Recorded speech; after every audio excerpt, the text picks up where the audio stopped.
آج ہم ایسی فائل کف سیرپ اس کے بارے میں تفصیلاً گفتگو کریں گے۔ سب سے پہلے اس کا جنیرک فارمولہ دیکھ لیتے ہیں۔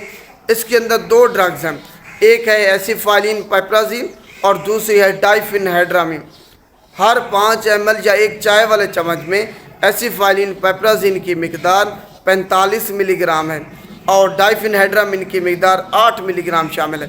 اب ہم فوائد کے بارے میں بات کرنے سے پہلے ہر ڈرگ کو علیحدہ علیحدہ ڈسکس کر لیتے ہیں۔ ایسیفائلین پیپرازین تھیوفائلین اس کا ڈیریویٹو ہے۔ تھیوفائلین ایک برونکو ڈائلیٹر ہے۔ اگر آپ کی سانس کی نالی کا جو راستہ ہے وہ تنگ ہو گیا ہے، جو اس کو جا کے ڈائلیٹ کر دیتے ہیں، جس کی وجہ سے آپ آسانی کے ساتھ سانس لے پاتے ہیں اور جو کھانسی آ رہی ہے آپ کو وہ ختم ہو جاتی ہے۔ دوسری ڈرگ ہے ڈائفینہیڈرامین جو کہ اینٹی ہسٹامین کے طور پر کام کرتی ہے۔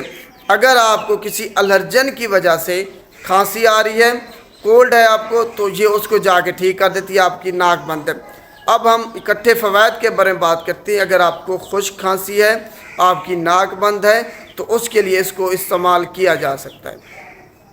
اب ہم دیکھتے ہیں کون لوگ اس کو استعمال نہیں کر سکتے۔ وہ لوگ جن کو الرجی یا ہائپر سینسٹیوٹی ہے ایسیفائل کف سیرپ سے یا اس کے کسی انگریڈینٹ سے، وہ لوگ اس کو استعمال نہیں کر سکتے۔ اب ہم دیکھتے ہیں کہ اس کی ڈوز کیا ہو، آخر اس کو دن میں کتنی مرتبہ اور کتنی مقدار میں ہم نے استعمال کرنا ہے۔ بالغ افراد کے لیے ڈوز یہ ہے 1 سے 2 چائے والے چمچ دن میں 3 سے 4 مرتبہ استعمال کر سکتے ہیں۔ بچے ان کے لیے ڈوز یہ ہے کہ وہ آدھا چائے والا چمچ سے لے کے 1 چائے والا چمچ دن میں 3 سے 4 مرتبہ استعمال کر سکتے ہیں۔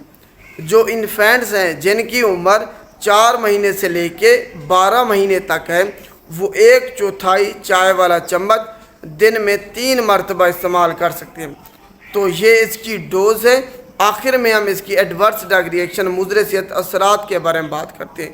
مضر صحت اثرات میں آپ کو اس سے نیند آ سکتی ہے، تو یہ آپ نے ذہن میں رکھنا ہے۔ اس کو استعمال کرنے کے بعد آپ کو غنودگی ہو سکتی ہے۔